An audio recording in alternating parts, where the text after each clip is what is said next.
մեկնվեց, որպեսզի մոմ վառի, այդ հալված մոմը թափվեց իրա վրա, ասեց մամ, ես օրհնված եմ։ Դուրս գալուց առաջ ասեց Աստված ջան, եթե պետք է իմ տղայի կյանքը տանես, իմս տար, ես գալիս եմ, որ իմս տանես, շատ եմ մտածել, ես արդյոք կկարողանամ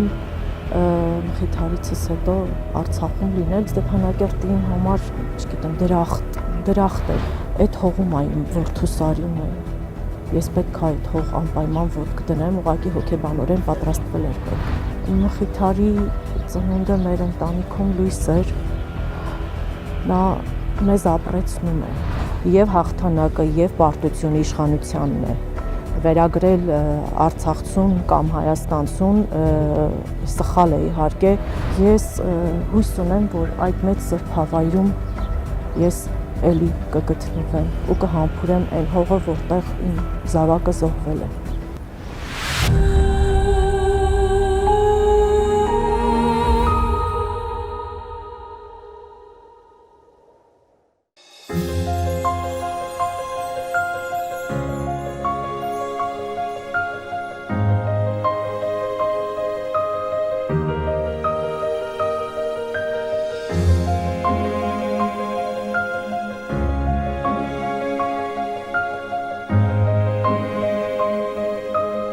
Տիկին Կալյան, դժվար է խոսքեր գտնել զոհված զինծառայողի ծնողի հետ զրույցի համար, դժվար է սփոփել, այնպիսի բառեր գտնել, որ փոքր-ինչ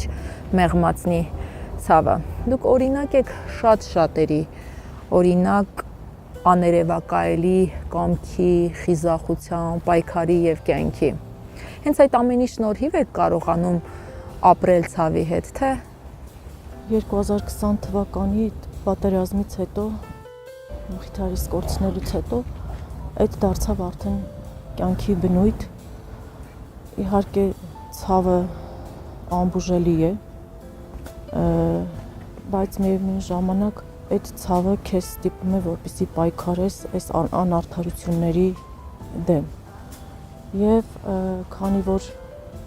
փոքրիկ եմ ունեցել, պարտավոր եմ հանուն իրեն, հանուն իմ աղջկա ապրեցնել նրանց և ապրեցնել որդուս հիշատակը, միևնույն ժամանակ պայքարել հանուն արդարության։ Շատ շատերն են Արցախում ծառայել, երբ Մխիթարին վիճակվեց դա, ինչ էիք զգում, ինչ էիք մտածում։ Մխիթարը ունեցել է բազմաթիվ հնարավորություններ երկրից դուրս գալու համար, սակայն իմ երեխաները կատեգորիկ դեմ են եղել Հայաստանից մի քայլ անգամ հեռանալուն։ Մխիթարը ընդունվել էր համալսարան, սլավոնական համալսարան, նրա միակ նպատակն էր ավարտել, իրավաբանի մասնագիտություն ստանալ, լավ հասկանում էր, որ լավ իրավաբան լինելու համար նաև պետք է ծառայել։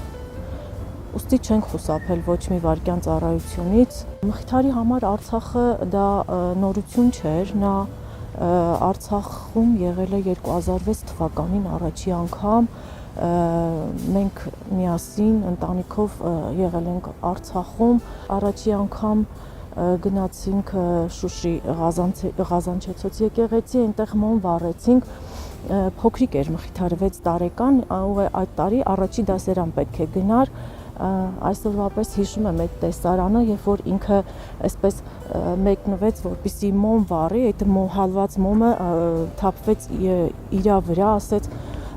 մամ, ես օրհնված եմ, հիշում եմ ինչպես 3 էր այդ իրողությունը, եղել է, շատ են եղել, որովհետև Մխիթարը մայրական կողմից արցախցի է, իմ հետ ներկա եղել իմ տատիկ-պապիկների թաղման արարողությանը, մի խոսքով եղել է Արցախում, տատիկ-պապիկի շիրիմներ ունենք այնտեղ թողված, մի խոսքով, մի ամբողջ մանկություն ունեմ թողած Արցախում։ Ինչ էր պատմում Արցախից, ինչ էր խոսում ծառայությունից։ Կարելի ասել ծառայությունից այդպես ինչ-որ ամեն ինչ լավ է, նորմալ է, շատ ժամանակ որ զանգ էին տալիս, խոսում էինք, արդեն զգում էի, որ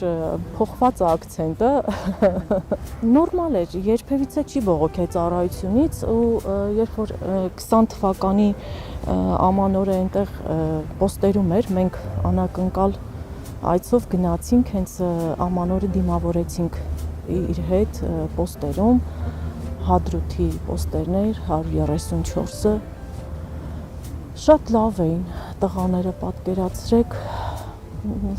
մեծ բավականություն ստացանք մենք այդ օրը, այն որ դու մայրական սիրով գնում ես, ուզում ես անգամ բոլոր տղաներին, 10 տղային դու ինքդ քո ձեռքով եփես, պատրաստես, երեխաներին, տղաներին հյուրասիրես, նրանք չէին թողում, որ դու ինչ-որ անգամ սուրճ չէին թողում, որ ես պատրաստեի, մի խոսքով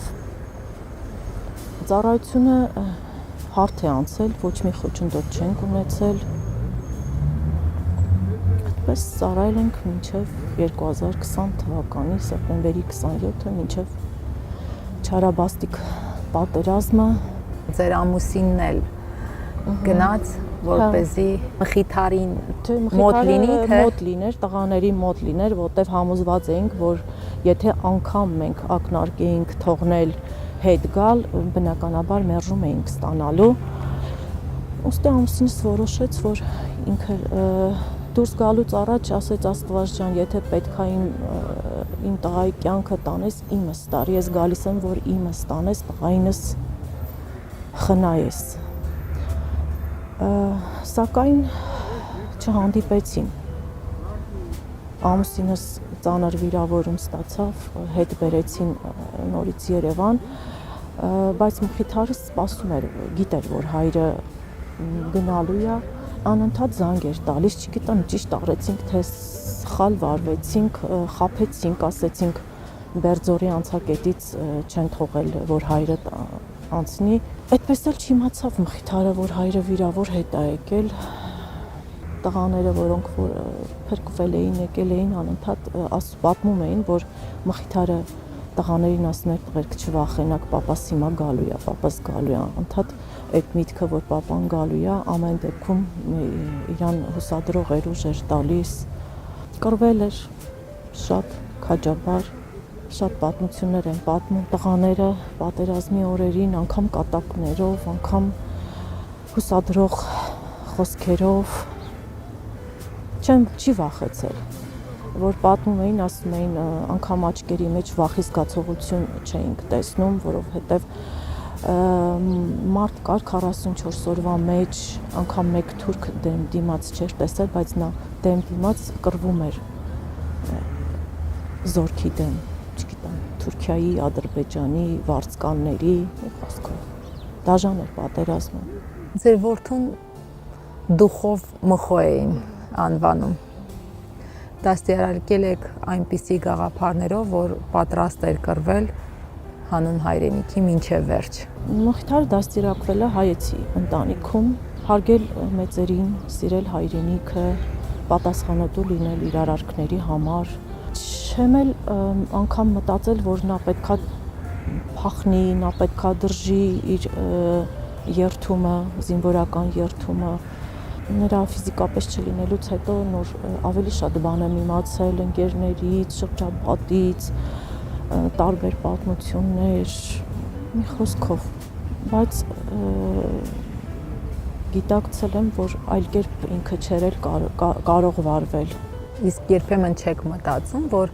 գուցե այդ ոգով չդաստիարակեիք։ Ճիշտ ասած, այո, լինում է պահեր, որ նեղվում ես, դու այդ կարոտից չգիտես ինչ ասես։ Հիմա մտածում եմ, որ փոքրիկս մեծանա, չէ, էլ հայրենիքի համար չեմ դաստիարակելու, էլ այսպես, բայց մարդ իր էությամբ ինչպես որ կա, ինքը այդպեսին է։ Պետքա արժեքների վրա մեծանան երեխաները, պետքա գիտակցեն հայրենիքը, ազգը, պետքա մեր հայրենիքին վերաբերվեն այնպես քո սեփականությունը, ոչ թե հող, որի վրա դու կարող ես ինչ-որ մի բան աճեցնել, վաճառել,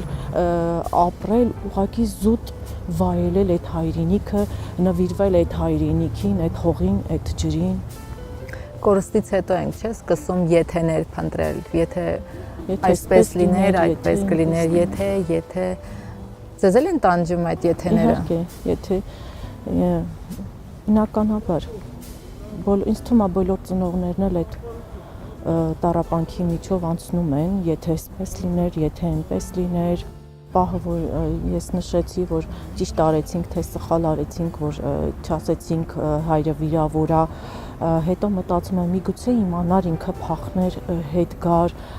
ու նմանատիպ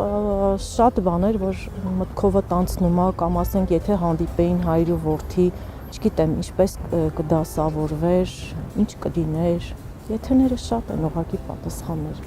չկան։ Փոքր մխիթարին եք դու խավիկ դաստիարակում։ Ինքը էությամբ այդպեսին է, կարիք չունեմ դաստիարակելու, որովհետև արդեն փոքր տարիքից նրա բնավորության գծերը ի հայտ են եկել, շատ իր ասածին է, ուժի տեր, անվախ, ոնց որ ասենք մխիթարն է, մեծ մխիթարը սա եղել, սա մի քիչ ավելի չար։ Դժգոհությունը արտահայտում է մի անգամից, իսկ մխիթարի բնավորությունը այսպեսին էր, ինքը կարող էր իր մեջ պահել, երբեք ցույց չտար իր դժգոհությունը, այդպեսին էր։ Ես այսպես եմ մտածում, որ նրանք տարբեր անհատներ են եւ չեմ փորձում, որ անընդհատ նմանեցնեմ, ճիշտ է, կան բնավորության գծեր, բայց տարբեր անհատներ են, իրենց տարբեր բնավորության հատկանիշներով, գծերով։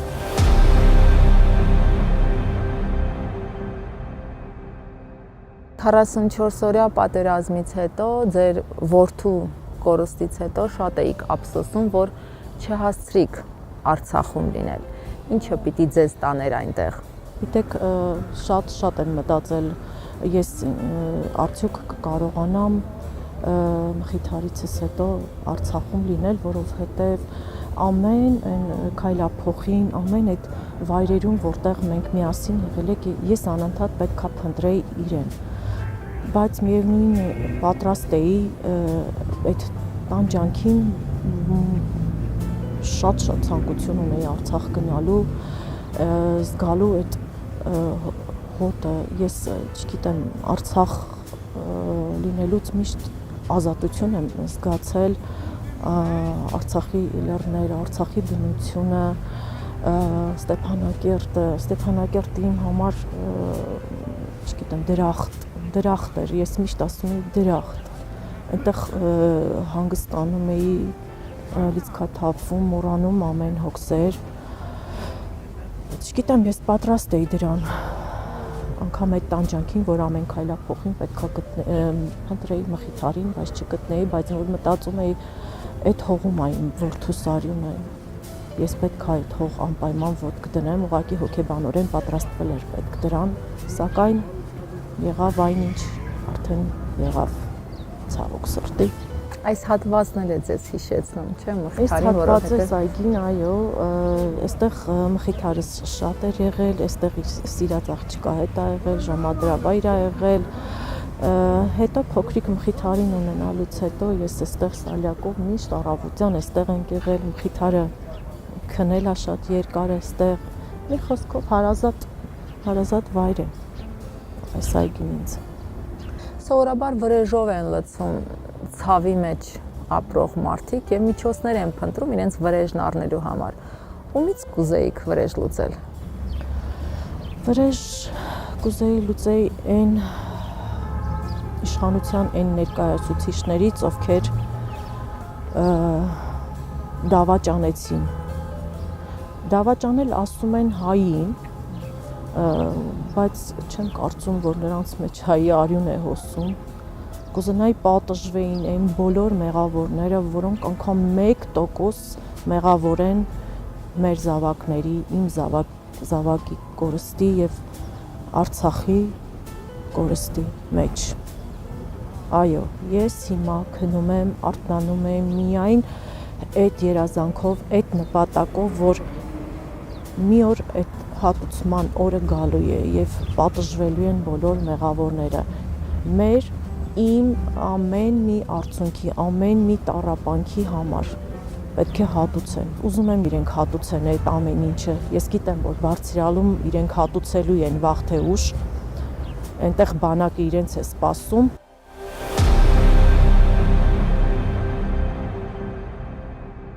կյանքի գնով կյանք եմ պարգևել։ Այս խոսքերն ասել եք փոքր Մխիթարի ծնվելուց հետո։ Ինչ փոխեց նրա ծնունդը ձեր կյանքում։ Մխիթարից կորցնելուց հետո միակ բանը, որ իմ ուղեղում անընդհատ պտտվում էր, դա ես նորից պետք է զավակ ունենամ, ես պետք է ապրեցնեմ իմ ընտանիքը, իմ ընտանիքում պետք է ծուխը ծխա, ինչպես որ ասում են հայկական ունենալ։ Այո։ Ու 22 թվականի հուլիսի 15-ին Մխիթարս լույս աշխարհ եկավ։ Այո, կյանքի գնով կյանք եմ պարգևել, որովհետև մի քիչ մեծ տարիքում եւ հոգեպես այս դժվարությունների հետ միասին շատ դժվար է այդ քայլին գնալ, բայց ես գնացի այդ քայլին։ Ինչպես ամուսինս է ասում, չենք ունեցել, որ մեր ցավը մեղմացնի, մեր ցավը դա մեր հետ հավետ է մինչև մեր մահ։ Բայց Մխիթարի ծնունդը մեր ընտանիքում լույս էր, նա մեզ ապրեցնում է, նա է մեզ ապրեցնում, ես կասեմ, ամբողջ ընտանիքը իրենով է զբաղված, միայն ուրախություն է, մենք ժպտում ենք, մենք լացում ենք, մենք չգիտեմ, բայց ապրում ենք, բայց ապրում ենք ինչպես։ Դա միայն մենք գիտենք, մեր հոգին գիտի, մեր ներաշխարհը գիտի։ Մխիթարը մեծ լույս է մեր տան մեջ։ Ու ես շատ կուզենամ, որ ինչպես մեծական խոսք է ասում են, 100 տարի կյանք ունենա, Սիմոնա ծերունի դառնա։ Կյանքիս միակ նպատակը դա է, որ ինքը երջանիկ լինի։ Ու այն ինչ չեմ հասցրել Մխիթարի համար անել, միգուցե հասցնեմ փոքրի համար անել։ Ձեր ընտանիքը Տիկին Գալեյան հայրենիքի փրկության համար Սուրոպատյան չի դրել, շարունակում է պայքարը։ Տղաների գործն եք շարունակում։ Այո, կարելի է այսպես ասել, նրանք կռվեցին զենքով հանուն հայրենիքի եկան։ Մենք էլ ծնողների մի խումբ, երևի տեղյակ եք, հիմնեցինք որդիների կանչասարակական կազմակերպություն, այո, պայքարում ենք այս անարդարության դեմ, պայքարում ենք հանուն արդարության, որպեսզի բազմաթիվ անգամ եմ ասել, մեզ ոչ գումար, ոչ պաշտոն, ոչինչ հարկավոր չէ, ուղղակի զուտ ուզում ենք պատժվեն նրանք, ովքեր մեղավոր են այս ամենի մեջ։ Մենք ոտքի կանգնեցինք 22 թվականի ապրիլի 26-ին էր առաջի անգամ մեր հավաքը կինո Մոսկվայի հենց Բաքում, այնտեղից շարժվեցինք դեպի դատախազություն, պահանջատեր լինելով մեր բազմաթիվ հարցերին, որոնք մինչ օրս անպատասխան են։ Այդ ընթացքում շատ դժվարություններ հանդիպեցին մեր ճանապարհին, իմ ամուսնուն դատապարտեցին, հիմա տնային կալանք 3 ամիս, այնուհետև ազատազրկում։ Պատճառը ջուրն էր, ոչ մի այդպեսի լուրջ պատճառ չունենք, բայց այն ծնողները, ովքեր դեմ են դուրս եկել այս իշխանությանը, նրանք բազմաթիվ այսպիսի անհիմն դատական գործերով փորձում են վախեցնել, լռեցնել, բայց լռել հնարավոր չի, որովհետև մեջտեղ որդու տարյունն է։ Հաղթանակը ամբողջ հայ ժողովրդին է, պարտությունը անգամ Արցախի կորուստը միայն արցախցիներին է։ Ինչ պիտի աներ արցախցին, որ չարեց։ Ընտանեկան այսպիսի մի օրինակ բերեմ, հայկական ընտանիքում, եթե ինչ-որ մի լավ բան է, երեխայի մոտ բնավորության գիծը ասում են պապայի կողմն է, եթե ինչ-որ մի վատ բան է, ասում են մամայի կողմն է, ցավալի է իհարկե, բայց իշխանությունները այդ պարտությունը իրանցը չեն համարում, ցավոք սրտի իրենց չեն համարում, որովհետև եւ հաղթանակը եւ պարտությունը իշխանությանն է։ Վերագրել Արցախցուն կամ Հայաստանցուն սխալ է իհարկե։ Մենք կորցրեցինք Արցախը, այսօր Հայաստանը եւս կանգնած է այդ կորցնելու վտանգի շեմին, պատերազմի եզրին կանգնած ենք, Մենք չունենք ոչ մի նորմալ դաշնակից, մեզ չեն վերաբերվում լուրջ, որովհետև մեր ղեկավարը անլուրջ է։ Երբ ենք մենք ունենալու մեր ուզած հայրենիքը եւ որ դեպքում։ Մեր ուզած հայրենիքը կունենանք այն դեպքում, երբ որ ազգը կհամախմբվի, երբ որ իմ ցավը, իմ բարեկամը, իմ հարևանը, իմ, չգիտեմ, անծանոթը, երբ որ այս ցավը կհամարի իրենը, երբ որ կհամախմբվենք ու ազգովի ոտքի կկանգնենք, պայքարենք մեր կորցրած արժանապատվության համար։ Ես լիահույս եմ, որ հեռու չէ այդ օրը, երբ մենք ի վերջո կվռնդենք այս իշխանությանը եւ հուսամ կունենանք հայրենասեր իշխանություն, որոնք կմտածեն հայի, Հայաստանի ու Արցախի մասին, որովհետև Արցախի էջը փակված չէ կոնկրետ իմ համար։ Արցախ կամ Ղարաբաղ ասելուց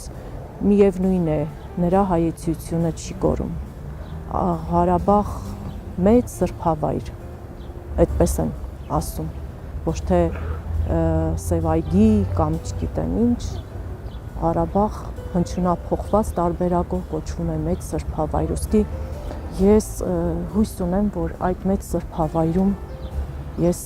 էլի կգտնվեմ ու կհամբուրեմ այն հողը, որտեղ իմ զավակը զոհվել է։